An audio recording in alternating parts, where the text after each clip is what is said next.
Hello and happy Thanksgiving to all my American friends and everybody that celebrates. I'm going to create a Thanksgiving turkey, a gratitude turkey. It's a craft idea.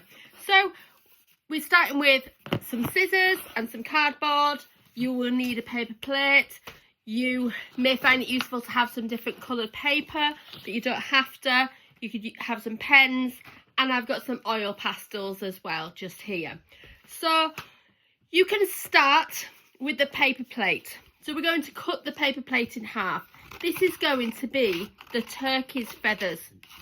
This is going to be the top part of the turkey, like that. Then we're going to cut the shape of the bottom part of the turkey. If you like to draw the shape out first, you can. I'm not so keen on that, so I'm choosing to just cut this shape out. It doesn't need to be perfect. It can be something that might not look like a turkey in the end. Might look a bit random. So then we have this. This is our turkey. And then we're going to put this into here. Would that work? Like that. Put that into there. That's our turkey. So it looks more like a mushroom that way. I think maybe need to make the shape a little bit different. What does the turkey look like? Maybe it's narrower at the top, wider at the bottom. So, and then this is going to be stuck onto there. Now this top part is going to be the feathers.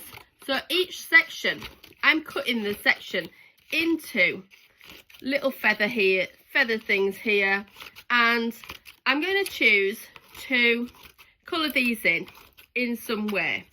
So you can use pastels, you can use pens, you can use different things. I'm going to rest on this card so it doesn't go on my cushion, and take your time by all means. Each section I'm going to decide, break this down into different colours. Now as I colour this in, I'm thinking of something that I'm grateful for. So in this purple section, I'm grateful for knowing that I can connect with people around the world because of the internet. And there's been quite a few people come on my podcast recently who are from the States, and people that I've joined in workshops, and I really appreciate that. So next up, any colour goes. I'm doing a section here. That is, I'm grateful for my family. These can be anything, really big things or really small things. All right. So the next thing I'm going to choose is, I'm grateful that I have creativity in my life. I really, really appreciate being able to make art, especially when I'm feeling fragile, when I'm feeling under the weather, if my mood isn't great. Turning to art and being able to express myself is always there. So next thing I'm grateful for is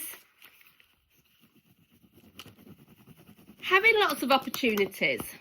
So opportunities for fun, for growth, learning things and connecting with people. Here we go. You can do this. One thing that I think you might like to do as well is use your finger to blend this in if you're using a pastel. Oil pastels can be smudgy, not as smudgy as chalks, or even bring a bit of the other colours together, or even add some patterns and things to it. So the next thing I am grateful for is being able to have heating on. So I've got this lovely snug jumper. I feel so grateful that I have a roof over my head, that I have food in the fridge, that I have food in the cupboards, that I have water that I can drink. And this is something that it's so easy to take for granted sometimes. Right. And then let's think of another colour. What colour should we go for? Maybe orange. Let's do orange. And then I'm grateful for the challenges that I have had to experience. Some of those challenges have been hard. Some of them have been almost, it's strange to say I'm grateful for them. But I'm grateful for them because of the things that I've learnt. Like, there's often things that I wouldn't necessarily choose to go through again. However, now that I've gone through them, it's given me a lesson. It's given me an experience. And I do not for any sort of sense think that, you know, you have to be grateful for things like that. But that's something that's coming up for me. So we've got this. Ha ha ha! Then what you can do is you can fold these bits down, make them stand out. You can, because I cut the sections, this is going to be like the feathers. You can tear them a little bit more to make them stand out. So we're going to keep going with this like this. Eventually there will be a little bit more energy in each of these feathers. So we're folding these over like a fan maybe. Now this is the sort of thing that you can do as an adult or a child. You can do it in your family. You can do it with, you know, if you've got kind of paper plates from your buffet, or you know, if you didn't have paper plates, you can still do this, because you can use maybe a piece of card or paper that can represent the different feathers. I want to cut this a little bit more so it feels like it flows more. So folding these up, work with that. Now you can choose what to do with this. Now you might decide to write the words of the things that you're grateful for on there, or you might not. You might decide that you don't want to do that.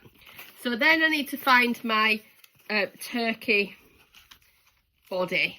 Now if you've got glue, that's great. I had some glue but it all dried up, so we're not using glue now. We're just going to use some of this sellotape, fancy glittery sellotape. Woo, woo, woo, woo, woo. I'm going to sellotape that on. Watch it not work. We can turn it round actually and sellotape it on from the back. Top tip. Anything that's on the back, you can hide anything really with a bit of sellotape, or double loop it over. Do you ever find that you can't find the end of sellotape? I literally just had it. And now it's gone. So where has it gone? Where on earth has the sellotape gone? We literally just had it a second ago. There it is. So then that's sticking that on. And I'm going to attach some feet as well. So I've got a piece of orange card, which you can use orange card straight off, or you can get another piece of paper and colour it in orange, or whatever you want to do. You might decide to add a pattern to the feet, make them patterned and artistic, maybe do a doodle, or you might decide to keep them plain.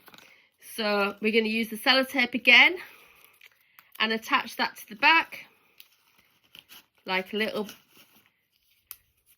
touch on the back, and then across like this. And then we return to the front. We're going to draw on our eyes, nose and beak. Now answer this question for me. Is the turkey's beak the mouth, or is that the nose? If you had a beak, do turkeys smell out of their beak, or do they just eat out of their beak? I don't know that. Maybe you'll know that. But I'm adding some eyes, a little beak, and onto there. We might even do some little eyebrows. Maybe we'll add a little mouth. So this can be coloured in if you like as well. And this is a reminder of everything to be thankful for. And if during the holiday season, during Thanksgiving, during Hanukkah, during Christmas time, anything that you're celebrating, you aren't feeling grateful, or you aren't feeling like upbeat and happy, that's okay. All your emotions are valid, and Like, it's perfectly fine to express. I really like being able to express your emotions is really important. So reach out if you've got any ideas for more crafts or more art activities to help you to express yourself and regulate your emotions and feel more grateful and feel more upbeat in your mood. Let me know, because I just created this. I didn't have a plan, just created this, and I bet you've got thousands more ideas. What do you think of my gratitude turkey? Bye bye.